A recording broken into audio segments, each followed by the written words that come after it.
अस्सलाम वालेकुम, मैं हूं फ़ारूक बलोच, बिज़नेस जर्नलिस्ट और आप देख रहे हैं मेरा यूट्यूब चैनल जिसके ऊपर ये मेरी पहली वीडियो है।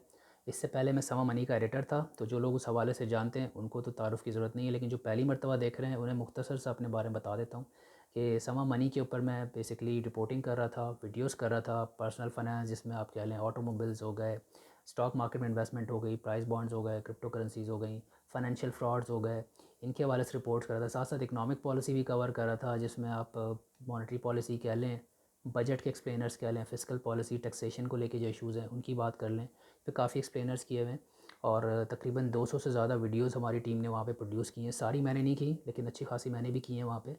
तो अगर आप अभी तक फ़ेमिलियर नहीं है समा मनी से, तो जाएँ, उसको सब्सक्राइब करें, एक्सप्लोर करें। आपको मेरा भी थोड़ा-सा जो मेरा कंटेंट है उसका फ्लेवर भी मिल जाएगा और बहुत ज़्यादा काम की वीडियोज़ वहाँ पर है। मुझे बहुत उम्मीद है कि आपको काफ़ी सीखने को मिलेगा। Now coming back to my channel, कि मैं यहाँ पर क्या कर रहा हूँ। बेसिकली मैंने समा मनी छोड़ दिया है, रिज़ाइन कर दिया है, क्योंकि मुझे लगता था कि मुझे अभी और ट्रेनिंग की ज़रूरत है। फ़ाइनेंस और इकनॉमिक्स पे अपनी ग्रिप को मज़बूत करना है, तो एक स्कॉलरशिप के ऊपर जो है वो लंदन आ गया हूँ 10 महीने के लिए, ताकि मैं और ट्रेनिंग ले सकूँ और सीख सकूँ, अपने आप को बेहतर बना सकूँ। और ये चैनल मैंने क्रिएट किया एक साइड प्रोजेक्ट के तौर पे, जिस पे मैं कोशिश करूँगा वो तमाम टॉपिक्स कवर करूँ जो मैं पास्ट में भी करता रहा हूँ समा मनी के ऊपर। क्योंकि जब मैंने लोगों से राय ली कि भाई मुझे क्या करना चाहिए अपने चैनल पे, तो मेजॉरिटी ने यही कहा कि जो आप करते आ रहे हैं आप वही करें। तो आज की वीडियो में मैं आपको बेसिकली पर्सनल एक्सपीरियंस की बेस पर मैं ये शेयर करूँगा कि आप पाकिस्तान से स्टूडेंट वीज़ा के ज़रिए यूके कैसे आ सकते हैं और इस वक्त क्यों आना चाहिए। तो सबसे पहले तो आपको एक टॉपिक सेलेक्ट करना है या सब्जेक्ट सेलेक्ट करना है जो आपको पढ़ना है, कि आप पढ़ना क्या चाहते हैं। ये बड़ा इंपॉर्टेंट है कि आप इतने महंगे मुल्क आएंगे अगर पढ़ने के लिए, तो ऐसा सब्जेक्ट सेलेक्ट करें जिसके बारे में आप पैशनेट हों, जिसमें जो इन्वेस्टमेंट कर रहे हैं रिकवरी भी हो, क्योंकि बहुत महंगा मुल्क है। आपकी जो करेंसी है Pakistani, 235 times smaller than UK's currency, makes a big difference. इसकी मैं एग्जांपल देता हूँ आपको कि जब मैं एयरपोर्ट से टैक्सी लेकर अपनी रिहाइशगाह पे आया, तो मुझे 100 पाउंड पे करने पड़े। वो पाकिस्तानी 23,500 रुपये बनते हैं। वो बड़े यहाँ पे जेब पे भी और दिल पे भी लगे। तो ये बहुत महंगा मुल्क है। और thanks to amber list country, जब तक पाकिस्तान एम्बर लिस्ट में है और ये रिस्ट्रिक्शंस कोरोना को लेकर ख़त्म नहीं होती, तो आपको ये महंगी पड़ती है। वरना शायद मैं सबवे या अंडरग्राउंड ले लेता, वो 6 पाउंड में भी मैं पहुँच सकता था 100 पाउंड के बजाय। बहरहाल coming back to the topic, तो ये महंगी कंट्री आ रहे हैं, तो टॉपिक या जो आपका प्रोग्राम है, सब्जेक्ट है, उसका सिलेक्शन बहुत ज़रूरी है। क्योंकि अभी थोड़ी देर में आगे जब मैं बात करने वाला हूँ, जो उन्होंने लॉस चेंज किए हैं इमिग्रेशन के हवाले से, तो ये आपके लिए यहाँ पर सेटल होने के लिए बड़ा ज़रूरी है। आपका पैशनेट होना, सब्जेक्ट जो है वो आपकी पिछली जॉब से या पिछली तालीम से रिलेटेड भी हो सकता है, और ज़रूरी नहीं है कि उससे रिलेटेड हो। कुछ नया भी आप पढ़ सकते हैं जो आपको लगता है नहीं फ्यूचर में इसकी रेलेवेंस ज़्यादा है, आपका जो है यहाँ पे ग्रोथ पोटेंशियल ज़्यादा है। एक बार आप सब्जेक्ट सेलेक्ट कर लेंगे तो फिर आप यूनिवर्सिटीज़ हंट करना शुरू करें। बरतानिया में दुनिया की बेहतरीन यूनिवर्सिटीज़ मौजूद हैं, और दुनिया में second most sought after destination माना जाता है इसको, आफ्टर यूएस, फॉर एजुकेशन। और आप उसमें टॉप टियर यूनिवर्सिटीज़ देखें। और अगर आपको लगता है कि नहीं, आप हर किसी को अपना पोटेंशियल खुद पता होता है, अगर आपको लगता है कि यार एडमिशन नहीं हो पाएगा टॉप यूनिवर्सिटी में, तो टियर 2 यूनिवर्सिटीज़ भी देख लें एक दो, और साथ में टियर 3 यूनिवर्सिटी भी देख लें। क्योंकि ऑब्वियसली अगर आप टॉप यूनिवर्सिटी देखेंगे तो उसकी फिर कॉस्ट भी ज़्यादा होगी, फ़ीस ज़्यादा होगी।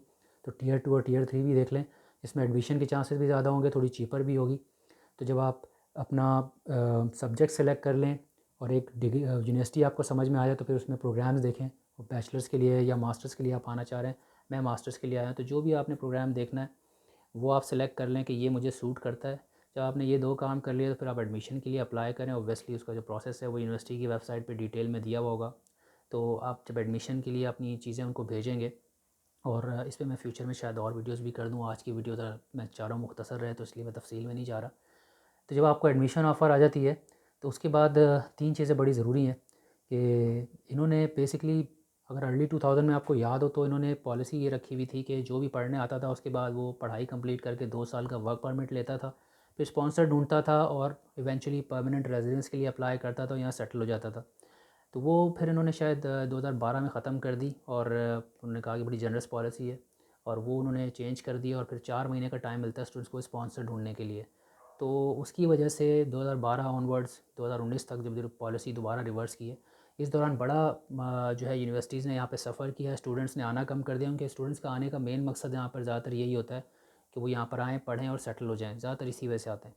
तो जब जॉब अपॉर्चुनिटी नहीं थी, सेटल होने का मौका नहीं था, वो जो 2 ईयर वर्क परमिट थी वो ख़त्म कर दी, तो स्टूडेंट्स ने आना बंद कर दिया और कम हो गई तादाद उनकी, बहुत ज़्यादा कम हो गई। तो यूनिवर्सिटीज़ ने बाकायदा कैंपेन चलाया कि भाई हमारी इकॉनमी सफ़र कर रही हैं, हम नहीं चला पा रहे, बहुत प्रेशर है, और उन्होंने काफ़ी कैंपेनिंग की इसके ख़िलाफ़। तो फिर 2019 में जाके उन्होंने ये पॉलिसी रिवर्स कर दी दोबारा से, और फिर दोबारा सब इन्होंने ये कर दिया कि आप स्टडी करने के लिए यहाँ पर आएँ, उसके बाद आपको वर्क परमिट मिलता है, फिर यहाँ पे आप काम करें, और अगर आप लकी हैं स्पॉन्सर मिलता है, और आपकी जो फील्ड है कुछ इस तरह की जो हाई डिमांड में है, जैसे इंजीनियरिंग के सब्जेक्ट्स हैं, साइंस है, मेडिकल साइंसेज है, तो उसमें फिर आपके चांसेस ब्राइट हैं कि आपको यहाँ कोई स्पॉन्सर मिल जाता है, तो आप परमानेंट रेजिडेंस के लिए भी अप्लाई कर सकते हैं और यहाँ सेटल हो सकते हैं इवेंचुअली। क्योंकि ये अब कह चुके हैं कि 2030 तक सालाना 6 लाख लोगों को ये लोग यहाँ पर बुलाएंगे, and they want to retain the best and bright in the world. जो दुनिया का टैलेंट है, काबिल स्टूडेंट्स है, वो उसको यहाँ पर रिटेन करने का मतलब सीधा सीधा है कि आपको इमिग्रेशन ऑफ़र करेंगे। तो ये इनकी पॉलिसी है, 6 लाख सालाना। ऑब्वियसली पूरी दुनिया से लोग आएंगे तो आपको कॉम्पीट तो करना पड़ेगा। तो इसकी वजह से ये आने के लिए अच्छा टाइम है इस वक्त, क्योंकि अब पॉलिसी चेंज होगी। अगर आप आते हैं तो you have a shot at settling here in the UK. अच्छा, अब वापस आते हैं, जब आपने एडमिशन ऑफ़र ले ली है तो अब वीज़ा अप्लाई करने से पहले इनसे आपको एक कन्फर्मेशन ऑफ एक्सेप्टेंस चाहिए होती है। वो डॉक्यूमेंट बड़ा इंपॉर्टेंट होता है, कैश कहते हैं उसको। उसको अगर आपने अचीव कर लिया तो मोस्ट लाइकली आपका स्टूडेंट वीज़ा रिफ्यूज़ नहीं होता। क्योंकि जब मेरा प्रोसेस चल रहा था, मैंने लोगों से पूछा भी जो वीज़ा एप्लीकेशन सेंटर है, उन्होंने कहा यार स्टूडेंट वीज़ा पे जो जितनी एप्लीकेशंस हैं उनका वीज़ा लग कर ही आ रहा है, अनलेस कि कोई आप भंड मार दें, कोई ऐसी मिस्टेक कर दें कि जो वीज़ा ऑफिसर को सेटिस्फाई ना हो। अब दो इंपॉर्टेंट एरियाज़ हैं बड़े, जो इन्होंने अब जो पॉइंट सिस्टम रखा है 70 पॉइंट्स का, उसमें 3 चीज़ें इंपॉर्टेंट हैं। नंबर 1, एक तो आपको अपने फ़ंड्स शो करना है, मीन्स ऑफ सपोर्ट, कि आप जो इतने महंगे मुल्क आ रहे हैं पढ़ने के लिए, आपके पास इतने पैसे भी हैं या नहीं है। तो इसका जो रूल है वो ये है कि अगर आप लंदन आते हैं तो उन्होंने कुछ पर्टिकुलर अमाउंट दिया हुआ है जो आपके पास होना चाहिए। तकरीबन अगर लंदन आते हैं तो 12,000 पाउंड्स बनता है मेरे केस में, लेकिन इससे ज़्यादा भी हो सकता है। I think 1300 pound something per month के हिसाब से आपको एक्सपेंसेस शो करने होते हैं फर्स्ट 9 मंथ्स के, कि इतने आपके बैंक अकाउंट में होने चाहिए। तो ये 12-13 हज़ार पाउंड बनेंगे। उसके अलावा आपकी एडमिशन फ़ीस, सॉरी जो ट्यूशन फ़ीस है यूनिवर्सिटी की, जैसे मेरे केस में 21,000 पाउंड्स हैं, तो 21,000 प्लस 12,000 33,000 पाउंड्स, जो पाकिस्तानी तकरीबन 77-80 लाख के करीब बनते हैं, बहुत बड़ा अमाउंट है। तो ये आपको बैंक अकाउंट में दिखाना है, उसके बगैर आपका वीज़ा नहीं लगेगा। और मेरी शक्ल पे देख के आपको पता चल गया होगा इसके पास इतने पैसे नहीं हैं। ऑब्वियसली मैं स्कॉलरशिप पर आया हूँ और 90% तक मेरा ये कॉस्ट कवर हो गई, तो मेरा काम थोड़ा आसान हो गया था। बट अगर आप स्कॉलरशिप पे नहीं आ रहे हैं, अपने ख़र्चे पे आ रहे हैं, तो इतने पैसे आपके अकाउंट में होने चाहिए। दिस इज़ अ मस्ट, वरना आपका वीज़ा रिफ्यूज़ हो जाएगा। फिर दूसरी चीज़ है इंग्लिश लैंग्वेज का बेसिकली टेस्ट एग्ज़ाम देना, जो आइल्स का एग्ज़ाम है वो आपको देना होगा। अच्छा आपने स्कोर लेना होगा इसके अंदर, एटलीस्ट 6 बैंड्स का आप सोचें, उससे कम का मत सोचें, ताकि आपकी जो एक एप्लीकेशन है वो अच्छी हो जाए, स्ट्रॉन्ग हो। उससे कम में भी शायद हो जाए, लेकिन चांसेस कम होते हैं। तो आइल्स का अच्छा स्कोर आपने लेकर आना है। मेरे केस में एग्जाम्प्ट हो गया था, क्योंकि मेरी एक ऑलरेडी मास्टर्स है यूएस से, अमेरिकन डिग्री है, which is basically taught in English. तो उस वजह से मुझे एग्जाम्प्ट हो गया। और आपके केस में भी हो सकता है, अगर आपकी जो बैचलर्स है या लास्ट प्रोग्राम जो है वो अगर ब्रिटिश स्टैंडर्ड्स के हिसाब से एक्सेप्टेबल है कि वो इंग्लिश लैंग्वेज में था, तो हो सकता है वो एग्जामेशन दे दें। ये आपको आपकी यूनिवर्सिटी बताएगी, क्योंकि मुझे भी उनको सेटिस्फाई करने के लिए डॉक्यूमेंट सेंड करने पड़े थे, फिर ये एग्जाम हुई थी रिक्वायरमेंट। तो मेरे काम में, तो मेरे केस में दोनों काम आसान हो गए, लेकिन आपको पूरे फाइनेंसेस दिखाने पड़ेंगे। आपकी फ़ीस वो कितनी है आपकी यूनिवर्सिटी बताएगी, और जो आपके एक्सपेंसेस हैं, लिविंग कॉस्ट, वो लंदन से बाहर देखेंगे तो शायद थोड़ा कम हो, लंदन महंगा है काफ़ी, लेकिन साथ में आपको फिर अपनी ट्यूशन फ़ीस दिखानी होगी। ये दोनों चीज़ें, और आइल्स का जो स्कोर है वो, इन्होंने एक 70 पॉइंट्स का सिस्टम निकाला है जो इमिग्रेशन रूट है स्टूडेंट का। तो 10-10 पॉइंट्स इन दोनों के, और बाकी 50 पॉइंट्स इन्होंने रखे हैं कि जो आपकी जो सक्सेसफुल कंप्लीशन ऑफ स्टडी, यानी कि आप जब यहाँ पर आ जाएंगे पढ़ने के लिए, तो कामयाबी से अपना कोर्स कंप्लीट करें, कोई लॉ जो है उसको वायलेट ना करें। जैसे 20 आवर्स की आपको इजाज़त है काम करने की वीक में, तो उससे ज़्यादा मत करें। कोई और ऐसा काम ना करें जिससे आपका इमिग्रेशन स्टेटस जो है वो ख़तरे में आ जाए। और क्लासेस मिस ना करें, ड्रॉप आउट ना करें सेमेस्टर से, और कामयाबी से उसको कंप्लीट कर लें, तो ऑब्वियसली आपको 50 पॉइंट्स वहाँ मिलते हैं, तो फिर you qualify for the immigration. So now ये चीज़ जब आप कर लेते हैं, फिर आपके पास वीज़ा एप्लीकेशन जब आप अप्लाई करेंगे, तो होपफुली आपका वीज़ा रिफ्यूज़ नहीं होगा, क्योंकि आपने सारी चीज़ें ऑलरेडी कर ली हैं। अब एक ऑब्वियस क्वेश्चन यहाँ पे बनता है कि यार हर किसी के पास 75-80 लाख तो नहीं है। बिल्कुल नहीं होते, मेरे पास भी नहीं थे। मुझे अगर 20 लाख भी लगाने पड़ते तो मैं नहीं आता, बिकॉज समा मनी पे बहुत अच्छा काम चल रहा था, आई वॉज इन्जॉइंग इट, मुझे नहीं ज़रूरत थी। लेकिन क्योंकि स्कॉलरशिप हो गई तो मेरे लिए थोड़ी आसानी हो गई। तो बरतानिया में स्कॉलरशिप्स हैं, बिल्कुल हैं। एक तो स्टेट फंडेड भी होती हैं, मिसाल के तौर पे चीवनिंग स्कॉलरशिप है, फुली फंडेड होती है, बट उसमें ये होगा कि आपको 2 साल बाद सॉरी मास्टर्स या कंप्लीट करने के बाद आपको 2 साल के लिए वापस पाकिस्तान आना पड़ेगा, फिर दोबारा आप अप्लाई करेंगे उसके साथ, उस वीज़ा के साथ कंडीशंस अटैच हैं। रोड्स स्कॉलरशिप है, उस पर भी आ सकते हैं। तो स्कॉलरशिप्स के अलावा अगर आप देखेंगे तो जैसे मैंने जो अप्लाई किया वो प्राइवेट स्कॉलरशिप है, वो स्टेट फंडेड नहीं है। तो आप जिस यूनिवर्सिटी में अप्लाई कर रहे हैं वहाँ पे स्कॉलरशिप्स को ज़रूर सर्च करें। हर यूनिवर्सिटी ने प्रॉपर्ली बताया होता है कितनी स्कॉलरशिप दे रहे हैं और वो प्रोग्राम का कितना परसेंट कवर कर सकती है। हो सकता है आपको जो भी बेनिफिट मिल जाए, 20% 30% 40% 50% आपकी ट्यूशन वेव कर दें या कोई 100% भी वेव कर दे, तो आपकी तो कॉस्ट ही कम हो रही है। स्कॉलरशिप ज़रूर ट्राई करें, जिससे मामला थोड़े से आसान हो जाएंगे। तो फिर आपकी जो वीज़ा की भी रिक्वायरमेंट है बैंक स्टेटमेंट की, वो भी कम होती जाएगी। अगर आपकी 100% फ़ीस माफ़ हो जाए, जैसे मेरे केस में हुआ, तो डायरेक्ट 21,000 पाउंड एकदम से कम हो गए मेरी रिक्वायरमेंट में। तो मेरे लिए थोड़ा सा आसान हो गया बैंक स्टेटमेंट शो करना। तो ये बड़ा ज़रूरी है, स्कॉलरशिप फंड करें। और मुझसे भी आप अगर पूछेंगे तो बता दूंगा। इस पे वीज़ा प्रोसेस पे आजकल जो पेंडेमिक की वजह से थोड़ा सा प्रोसेस ऐसा चल रहा है, जितना एडवांस में करेंगे उतना अच्छा है। और इसके ऊपर शायद मैं एक और वीडियो कर दूं कि इस वक्त यूके ट्रैवल करने के लिए क्या प्रॉब्लम्स हैं, क्योंकि मैं रिसेंटली आया हूं, तो ये एक्सपीरियंस मैं किसी और वीडियो में शेयर करूंगा। मुख्तसर मैंने आपको बता दिया। अगर आप तफसील से जानना चाह रहे हैं इस बरतानिया में स्टूडेंट वीज़ा पे कैसे आ सकते हैं, कैसे सेटल हो सकते हैं, तो मैंने इस पे समा मनी में एक वीडियो की थी, जिसका लिंक मैं डिस्क्रिप्शन में शेयर कर दूंगा आपसे, वो ज़रूर देखिएगा।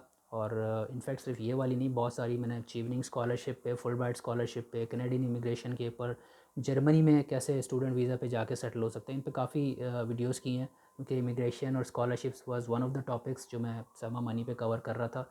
इसके अलावा there is a wealth of knowledge, बहुत अच्छा कंटेंट है। उम्मीद है आपको बहुत सीखने को मिलेगा, आप उसको जाके देखें। आपको मेरे आप सॉरी अबाउट दैट सायरेंस, शायद ये पुलिस की गाड़ियाँ हर 2 मिनट बाद जा रही होती हैं, आपको बैकग्राउंड में वॉइस नॉइस आ रही होगी। Okay, so coming back to the point, तो वो आप जाकर देखें। मेरा जो कंटेंट का फ्लेवर है उसका भी थोड़ा सा आपको आइडिया हो जाएगा समा मनी की वीडियोस देखकर, और आपको बड़ी आसानी होगी डिसाइड करने में कि आपने मेरे इस चैनल को आगे फॉलो करना है या नहीं करना, ताकि आप मेरा काम वहाँ पे देख लें पहले।